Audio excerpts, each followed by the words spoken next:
तारीख है 12 अक्टूबर और 12 अक्टूबर को पता चल गया है कि 14 नवंबर को क्या होने जा रहा है। अगर आज की तारीख में मैं आपसे बात करूं तो ये बिल्कुल साफ हो गया है कि भाजपा ने नीतीश कुमार को लगभग निपटा दिया है। मेरे साथ भरत जी हैं, इस पर फुल डिटेल में बात करेंगे। पोती पत्रा लेकर बैठे हुए हैं। भरत जी क्या कहेंगे ये बताइए।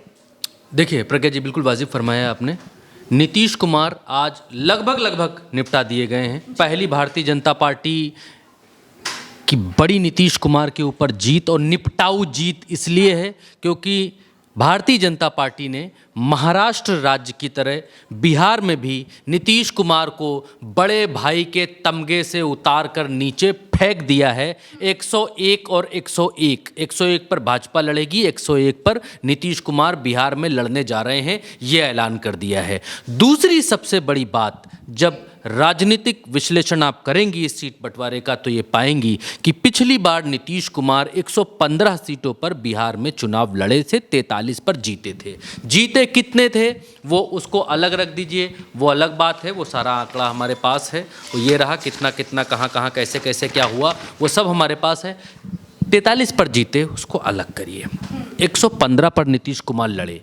भारतीय जनता पार्टी ने नीतीश कुमार की पिछली बार की सीटों में 14 सीटें काट दी। सबसे ज़्यादा एनडीए गठबंधन में हानि, सबसे ज़्यादा नुकसान, सबसे ज़्यादा गर्त में जाने वाली पार्टी इस सीट बंटवारे में एनडीए के भीतर नीतीश कुमार की पार्टी है, जेडीयू। बड़ी जिम्मेदारी के साथ मैं इस बात को कह रहा हूं, सबसे ज़्यादा सीटें नीतीश कुमार की काटी गई हैं। अब नीतीश कुमार क्या समझे, कैसे समझे, क्या करेंगे क्या नहीं करेंगे, वो उनकी अपनी अलग तनाव टेंशन है। लेकिन नीतीश कुमार की पार्टी से 14 सीटें पिछली बार की तुलना में इस बार काट ली गई।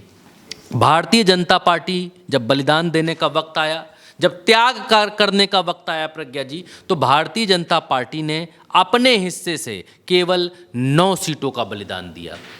ओनली 9 सीटें। 110 सीटों पर भारतीय जनता पार्टी पिछली बार लड़ी थी और इस बार 101 सीटों पर लड़ने के लिए जा रही है। तो 9 सीटें भारतीय जनता पार्टी ने बलिदान की और 14 सीटें नीतीश कुमार से बलिदान करवा ली।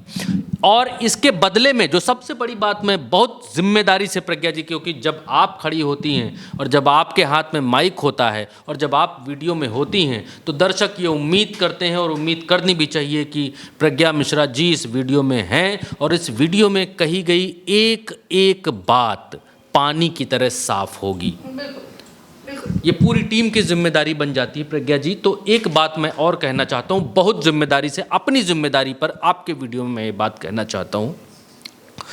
भारतीय जनता पार्टी ने अपनी एक अलग गोलबंदी बना ली है नीतीश कुमार को ठिकाने लगाने के लिए 14 नवंबर से पहले, उस स्थिति में जिस स्थिति में अगर एनडीए का खेमा जीतता है तो। क्यों बताता हूँ।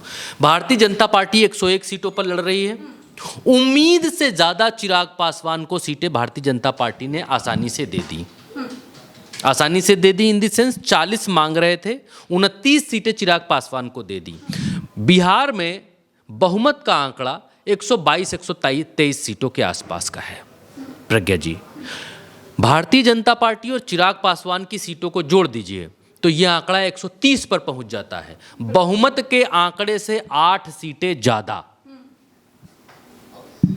यानी अगर भारतीय जनता पार्टी सीटें जीतती है, चिराग पासवान सीटें जीतते हैं, मांझी जीतते हैं, कि मांझी का स्कोर ठीक ठाक है, 7 लड़े थे 4 जीते थे, इस बार 6 सीटें मांझी को दी गई हैं। मांझी 6 पर लड़ेंगे तो 3 जीत सकते हैं उनके स्कोर के हिसाब से। तो अगर मांझी और उपेंद्र कुशवाहा लाते हैं कुछ सीटें और भारतीय जनता पार्टी चिराग लाते हैं और नीतीश कुमार हर बार सबसे तीसरे नंबर की पार्टी होते हुए भी मुख्यमंत्री बन जाते हैं। नीतीश कुमार के मुख्यमंत्री बनने के चलन को, उनके हर बार के रिकॉर्ड को भारतीय जनता पार्टी इस बार निस्तनाबूद करने जा रही है। ट्रेलर जारी कर दिया है, नो बड़ा भाई, 101 हम 101 तुम। ये एक ज़्यादा क्या होती है। नीतीश कुमार की पार्टी चाहती थी कि उनको एक सीट ही ज़्यादा दी जाए, हालांकि मांग तो वो 5, 6, 7 सीटें ज़्यादा रहे थे और ये कह रहे थे कि जितने नंबर्स की कुर्बानी आप करेंगे उतने ही नंबर्स की कुर्बानी हम भी करेंगे। लेकिन नीतीश कुमार को यहाँ पर भी एनडीए में भाजपा ने पटखनी दे दी। नीतीश कुमार से 14 सीटें छीनी 115 पर लड़े थे, 101 सीटें लड़ने के लिए दे रहे हैं। और प्रज्ञा जी, भारतीय जनता पार्टी ने अपने बंटवारे से सिर्फ 9 सीटें कम की पिछली बार की तुलना में, और वो सीटें काट कर डाल दी किसके पास? अपने ही पास, अपने हनुमान चिराग पासवान के पास। यानी ये वही बात हो गई कि हम जरा जा रहे हैं, हमारा माल आपके पास रखा है भाई साहब, इसकी देख रेख किए रहना इतने समय तक। खैर, फिलहाल एक बात हो गई। दूसरी चीज़ प्रज्ञा जी ये है कि बिहार के भीतर नीतीश कुमार जिस तरीके का सीट बंटवारा हुआ है, इस तरीके के सीट बंटवारे में भारतीय जनता पार्टी ने उनको लगभग उनका पत्ता साफ कर दिया है कि वो अब किसी भी दल के साथ में जाकर मुख्यमंत्री पद की दावेदारी कर सकें। तो महाराष्ट्र का पैटर्न फॉलो करने की तरफ भारतीय जनता पार्टी बढ़ गई है। पहले महाराष्ट्र के भीतर भी यही हुआ कि उद्धव ठाकरे को बड़े भाई की भूमिका से सबसे पहले वहाँ से आउट किया, शिवसेना को आउट किया, उसके बाद शिवसेना को तोड़ा, उसके बाद उद्धव ठाकरे को ना बड़ा भाई, ना छोटा भाई, ना मंझला भाई एकदम ही गर्त में लगा दिया, मामला ही खत्म कर दिया, पार्टी ही तोड़ दी।